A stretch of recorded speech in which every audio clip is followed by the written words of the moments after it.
단돈 5천원만 있어도 부동산 투자가 가능하다는 말에 깜짝 놀라셨죠? 맞습니다. 큰 자본금 없이 이제는 부동산 투자가 가능한 시대인데요. 최근 들어 부동산 조각 투자에 대한 관심이 지대해지고 있습니다. 이에 오늘 리얼캐스트 TV에서는 부동산 조각 투자에 대해 자세히 정리해봤는데요. 영상 시작에 앞서 좋아요와 구독, 알림 설정 부탁드립니다.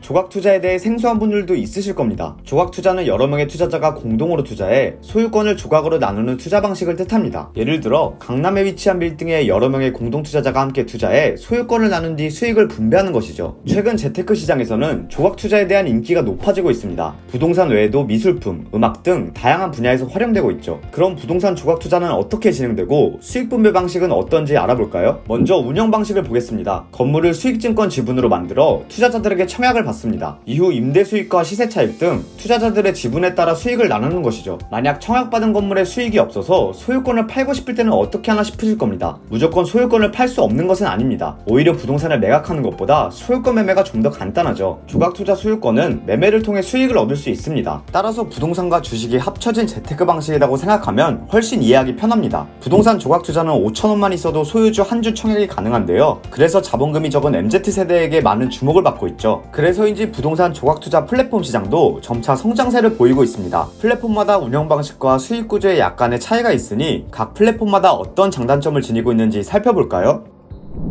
부동산 조각 투자 시장을 개척했다는 평을 받는 카사의 경우 본인 자본으로만 투자가 가능합니다. 그래서 취급하는 건물 가치 총액이 다른 플랫폼에 비해 적은 편이죠. 카사는 서울 강남, 여의도와 같은 역세권 지역의 건물을 주로 다루기 때문에 안정적인 임대 수익과 시세 차익을 얻을 수 있다는 장점을 지니고 있습니다. 또한 금융위 규제 샌드박스 사업이라 지역 제한 없이 폭넓은 투자가 가능하죠. 카사는 이미 5건의 상장과 수익 실현 경험으로 인해 이용자들의 신뢰도가 높습니다. 무엇보다 지난 2년간 상장시킨 4개 건물은 모두 공실 없이 꾸준히 임대 수익을 내고 있고요. 카사는 국내를 넘어 해외 부동산 시장 진출도 준비 중입니다. 올해 상반기에는 싱가포르 거래소를 출시할 예정인데요. 보다 쉽게 해외 부동산 투자도 시작할 수 있는 계기가 될 것 같습니다. 다음으로 비브릭을 보겠습니다. 비브릭은 현재 부산에서만 시범 서비스가 가능합니다. 카사와 달리 비브릭은 레버리지 투자가 되는데요. 일반 펀드처럼 대출을 받아 투자할 수 있는 것이죠. 카사가 본인 자본만 쓸 수 있다는 점과는 다른 모습을 보이고 있습니다. 비브릭이 올해 4월 첫 상장한 MDM타워는 현재 시세가 387억 7천만 원입니다. 이 중 170억 원은 일반 투자자 공모를 받았고 나머지 217억 7천만 원은 은행 대출로 채웠는데요. 카사가 상장시킨 건물은 공모액이 13억에서 102억 수준입니다. 5개 건물의 시가총액은 총 277억 원인데요. 이를 통해 비브릭이 건물 수는 적지만 시가총액은 훨씬 높다는 것을 알 수 있습니다. 또한 비브릭은 모바일 앱을 통해 소유권을 뜻하는 브릭 거래가 가능합니다. 지분에 따라 건물의 임대 수익을 나눠갖고 브릭을 팔면 건물 시세에 따라 차익이나 손실을 볼 수 있습니다. 소유는 작년 4월 금융회가 혁신 금융 서비스로 인가해준 플랫폼입니다. 한국거래소와 같이 증권을 거래할 수 있다는 장점을 지니고 있는데요. 예탁결제원, 증권사, 신탁사가 함께하니 안정성 높은 플랫폼입니다. 또한 소유는 임대 수익을 배당금으로 매월 받을 수 있습니다. 그 외에 건물 매각은 소유주 투표를 통해 진행되며 시세 차익은 지분에 맞게 나눠집니다. 또한 소유는 주식처럼 한 주당 거래가 가능해 타 플랫폼에 비해 현금화가 빠르다는 장점을 지니고 있죠. 마지막으로 볼 플랫폼은 펌블입니다. 펌블은 5천원부터 선착순으로 청약을 진행하는데요. 거래는 앞서 소개한 플랫폼들과 같이 주식처럼 거래가 가능하고요. 임대 수익을 배당금으로 지급하며 매각 수익도 지분만큼 나눕니다. 또한 펌블은 취득세와 양도세가 없어 세금 걱정도 없다는 장점을 보유하고 있죠.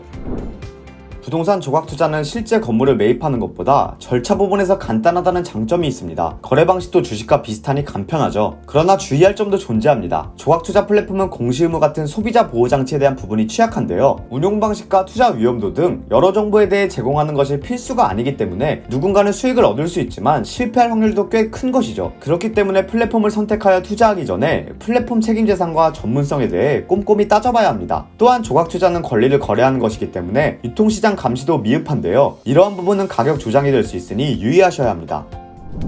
오늘 제가 준비한 영상은 여기까지입니다. 오늘의 영상이 도움되셨다면 좋아요와 구독, 알림 설정 부탁드립니다.